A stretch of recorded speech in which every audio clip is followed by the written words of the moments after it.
Oh, mag-check muna. Thank you, Balae. Oh, ano bang atin? Napadalaw ka. Kasi, Balae, concern lang ako sa mga bata. Alam naman natin na talagang nagmamahalan pa rin sila. Yun nga lang, napansin ko rin na parang hindi mapatawad ni Happy yung aking apo. Sinabihan namin si Juan na huwag siyang tumigil ng panunuyo sa kanyang asawa. Balae, alam ko, sweet na tayo sa isa't isa. Pero, magiging prangka ako.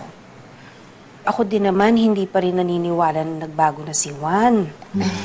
At saka, isa pa, pinoprotektahan ko lang din ang anak ko dahil ayokong basta na lang siya maniwala. Dahil ayoko siyang masaktan ulit. Sana naiintindihan mo yun, ha? Balae, meron ka bang papayo na pwede nating maitulong para naman, Balae, mapatunayan ng aking apo na sincere talaga siya? Meron na nga akong naisip, pero hindi ko alam kung effective siya. Sige, ano ba yun? Ito. At talaga? Oo. Paano?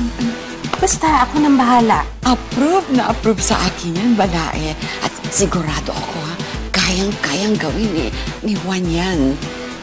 Ano kayang scheme ang iniisip ng dalawang ito? Ikakapahama kaya ni Juan o magkakaroon siya ng maraming pogi points? Abangan natin yan! Ano? Pumayag ka sa gusto ni Isay? Bakit naman ako tatanggi, no?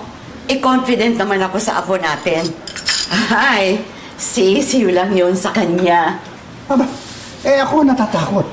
Kung bumaksak si Juan sa pagsubok ni Isay. Oh. Ano ka ba? Wala kang katiwa-tiwala sa apo natin? Ano akong magtitiwala? Dahil yun ang weakness ng lahi namin. Have faith. Kapag nalagpasan ito ni Juan, di siyempre magkakabati na sila ni Happy, di ba? At mabubuo na ang kanilang pamilya. Alam ko na gagawin ko. Sasabihin ko lahat kay Juan. No cheating, ha? Hindi mo gagawin yan. Kaya ko sinasabi sa'yo kasi sikreto nating dalawa. Ikaw talaga tumatanda ka na ng paurong, eh.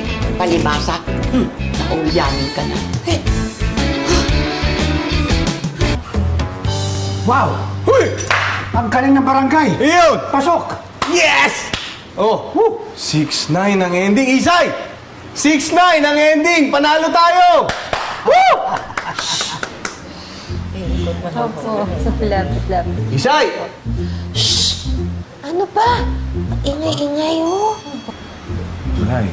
Ano kayo pinagbubulungan ng dalawang yun? Parang may pinaplano eh. Hoy! Isay! Ano ba yung pinag-uusapan ninyong dalawa dyan, ha? Baka naman kung ano-ano na yung pinaplano ninyo sa amin ni Mamu, ha? Baka may pinaplano na kayong di maganda sa amin, ha? May balak na sabayihin tayo, ah. Oo nga eh.